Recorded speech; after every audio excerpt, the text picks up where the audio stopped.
Hello, everyone, and welcome to our podcast series, Meeting of Manager Minds. And today I've got a special guest with me, Conrad Wood from Capital Partners.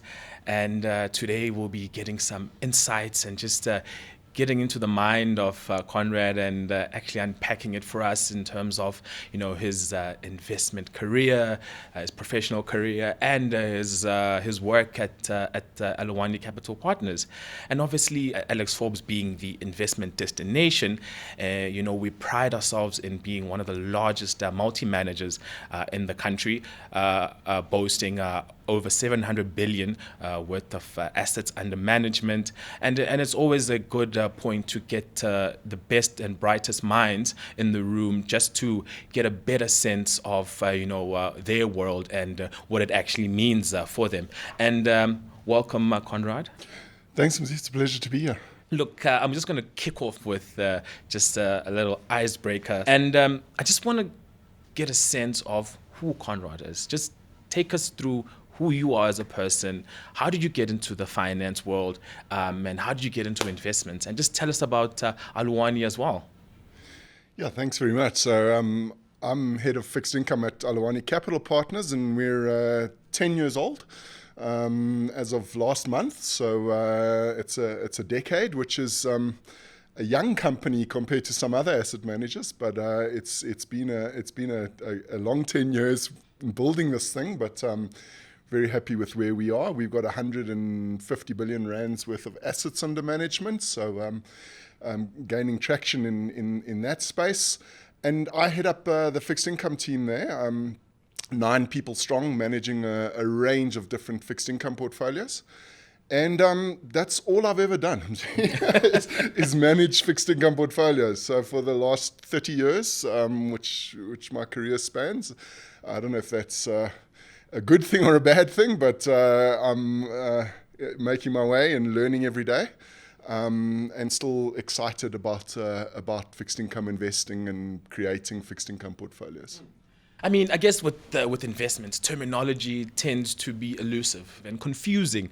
So I guess maybe my question is, which term or investment term would you think sounds scarier than it actually is? Because I mean, you hear a lot of things: modified duration, put call parities, all these things. What term is not as scary as one thinks it should be? There's plenty of them in fixed income, and people find them scary because often investors, clients, etc., don't understand the minutiae of sort of fixed income investing. So I personally prefer convexity. That one rolls off the tongue nicely. It sounds very intelligent and smart. And just the rule with convexity is you want convexity in your fixed income portfolios all the time, whether rates are going up or down. So it's a good thing. So when you hear convexity and a manager maximizing convexity, it's a good thing. And that's simply the rate of change that the value of fixed income assets goes up or down with as rates move. So we want convexity. You always want convexity. No, that's cool. That's cool. And I guess, I mean, you've been managing portfolios for years now. And I don't know if it's too far back, but can you think of the first trade, even as a kid? I hope I'm not going too far back. But even as a kid, your first ever trade, I guess maybe let me just give you an example. My first ever trade was trading Tezos. I'm not sure if you remember Tezos. Pokemon Tezos. We used to trade. I guess trading is finding something, valuing it, buying it cheap, and selling it high. And I guess it's just the fundamental principles. So maybe what is your first ever trade that you can ever think of that, sticks out for you? This is going back a while, and will probably be quite foreign to people in today's market, because this is before compliance, it's before regulation, it's before a lot of things have changed. But when I first started in fixed income markets, and I was brand new, I didn't have a clue what I was doing, but everyone else around me used to do bond options with the PIC on a Friday afternoon. Okay. How crazy is that? So the PIC would be a price maker or a provider of these bond options to PA investors, so individuals. So me, Conrad Wood, phone up the PRC and I could do a call option on a R153 or a R150. And I just got pulled into this because everyone else around me was doing it at the time. And I think I was on 10,000 Rand salary in 1994 as a fixed income dealer. And for 3 months in a row, I made 10,000 Rand on bond options without knowing what the heck I was doing. So I doubled my salary for 3 months in a row.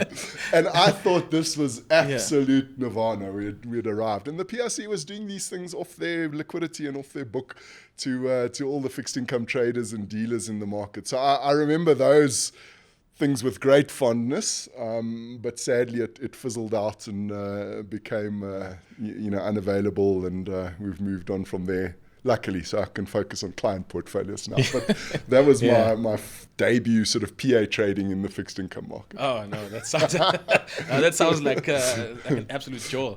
Yeah, and I guess maybe let's just get to that asset class we're discussing today, fixed income.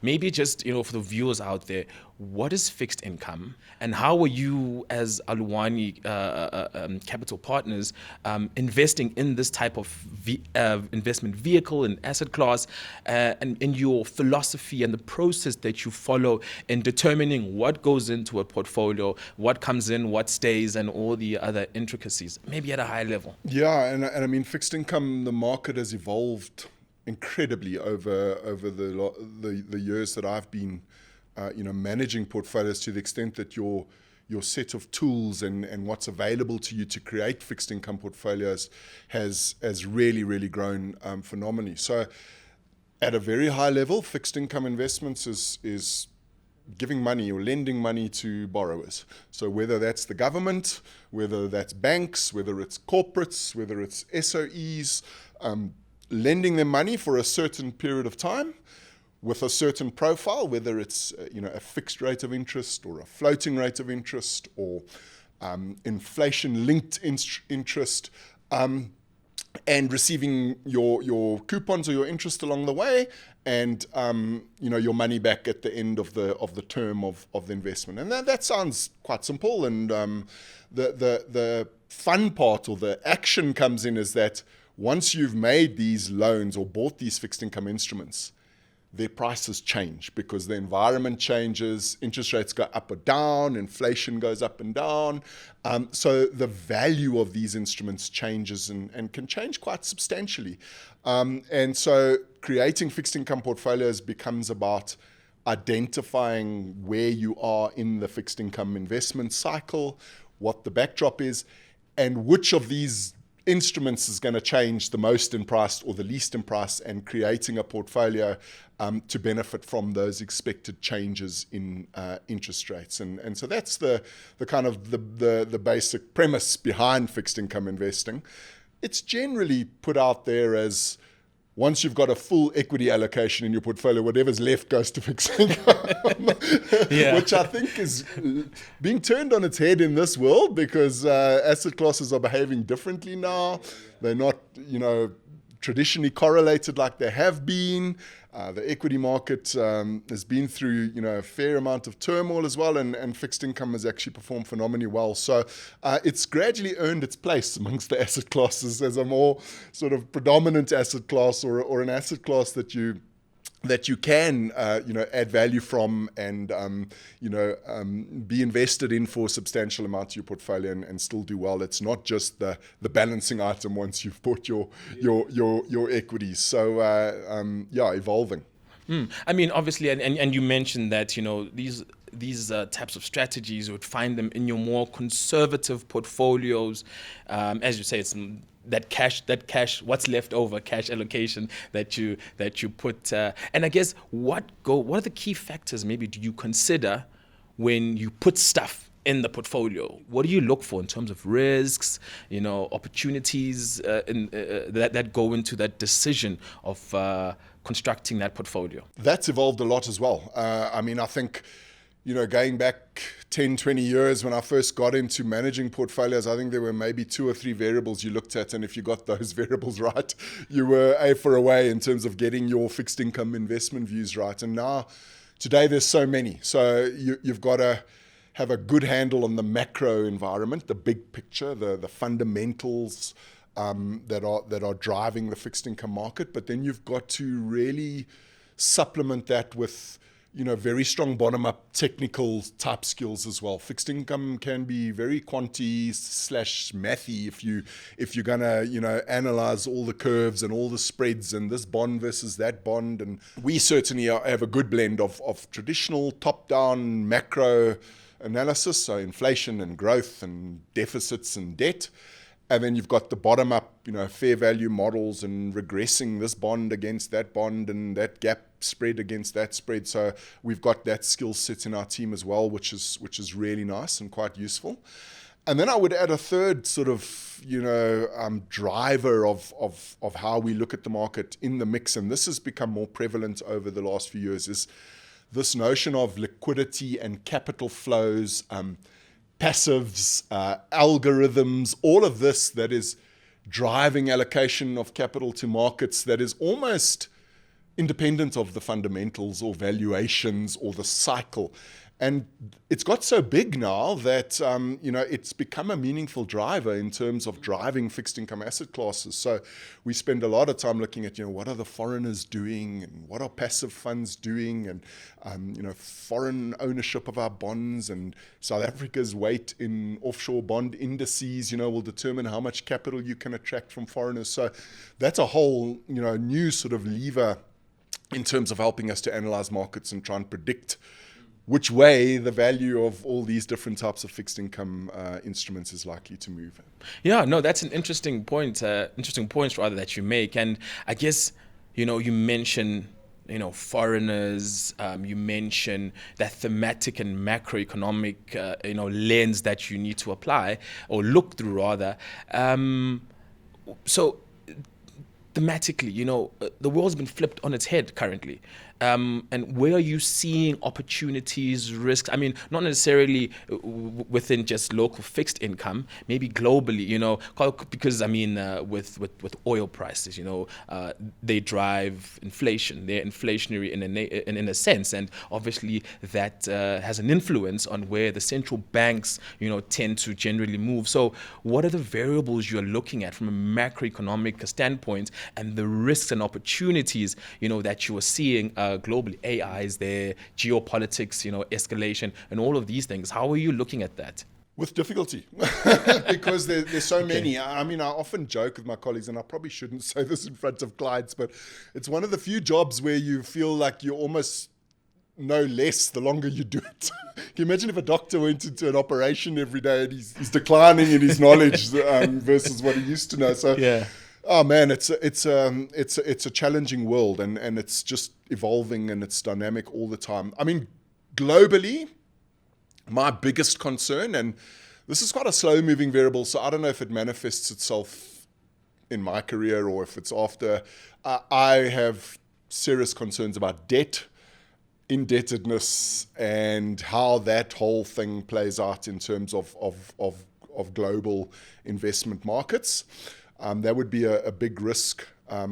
Demographics is also another very big, slow-moving one. The world's getting older and older, and particularly in some of the big markets, and that I think will have quite severe implications for asset classes going forward. I think on the positive side globally, and this is a difficult factor to pin down, I think it's just the sheer amount of liquidity and money that's sloshing around the world that you've seen it almost underpin asset prices almost regardless of what the macro backdrop's doing. It's like, and it's commonly referred to as the central bank put or the Trump put or the whatever. They underwrite these markets to the extent that investors think they'll never ever go down again because, politicians need to get re-elected and need to make economies grow. So I think positive macro is the big slush of money, liquidity, easy financial conditions around the globe.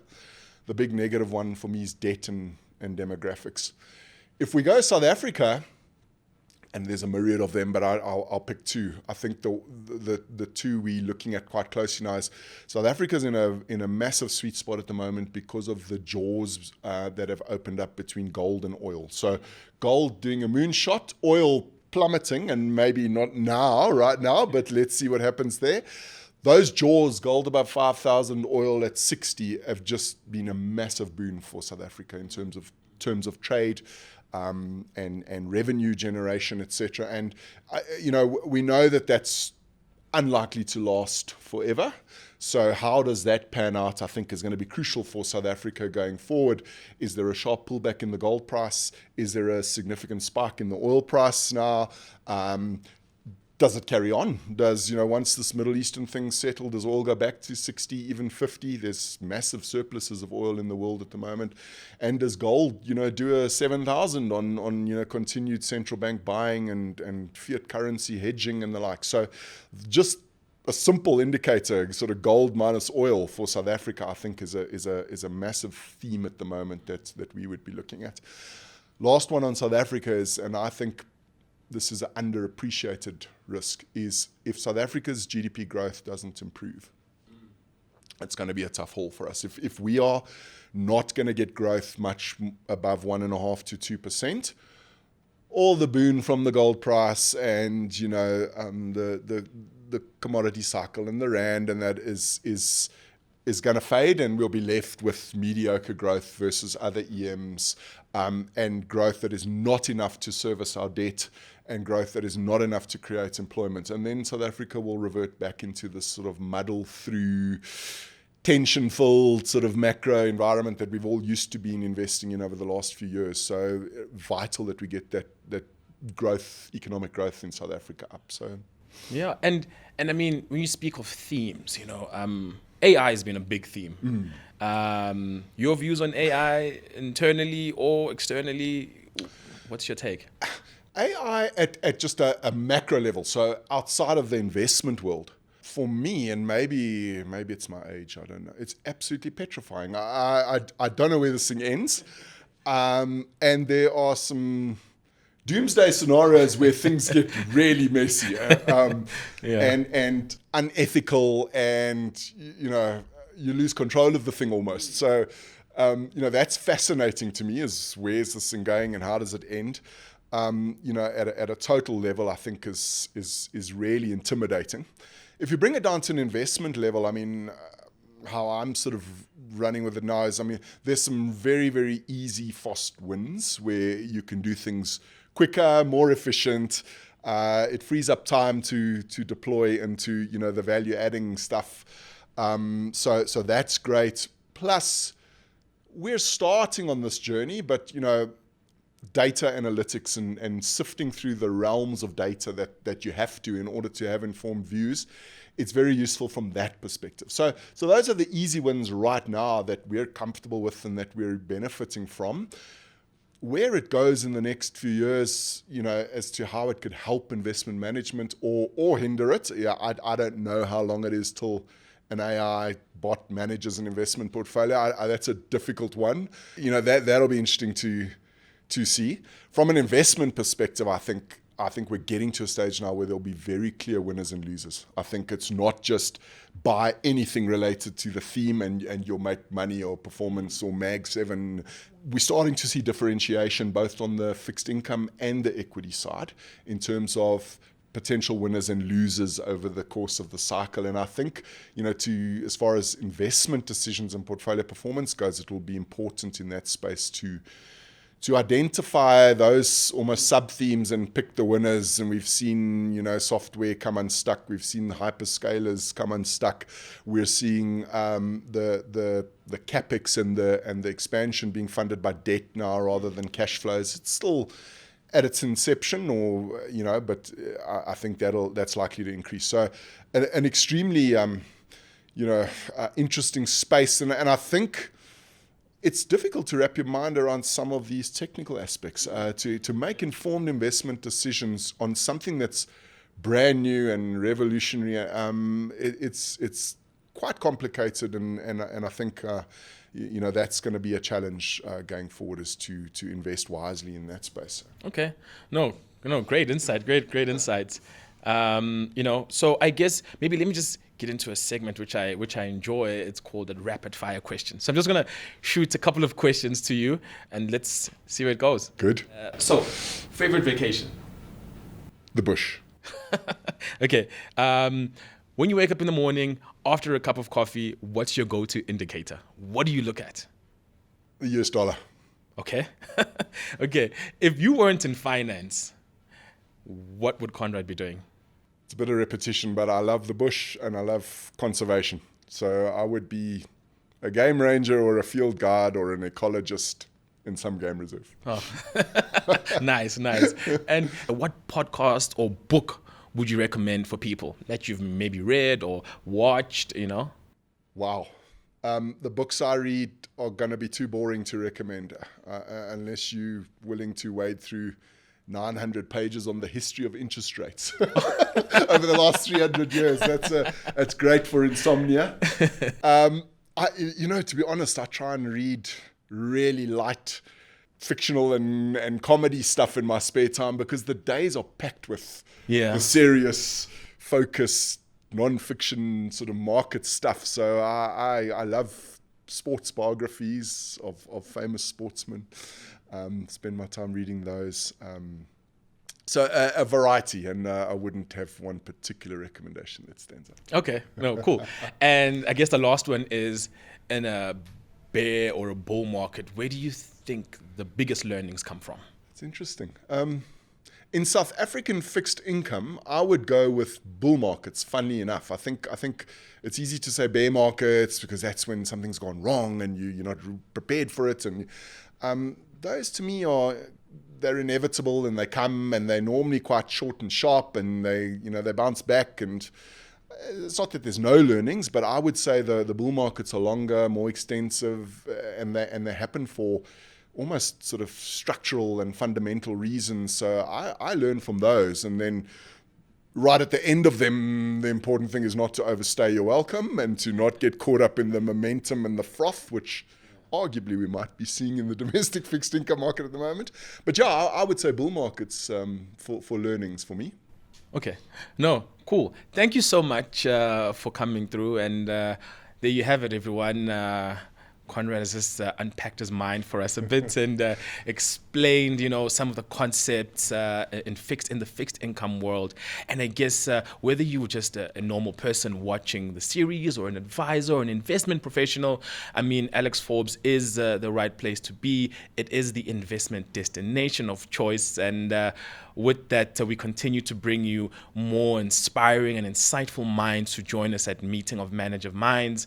And with that, we close off with saying thank you, Conrad, for coming through, and we appreciate your time here. Thanks. It was a lot of fun. Thank you. Cheers.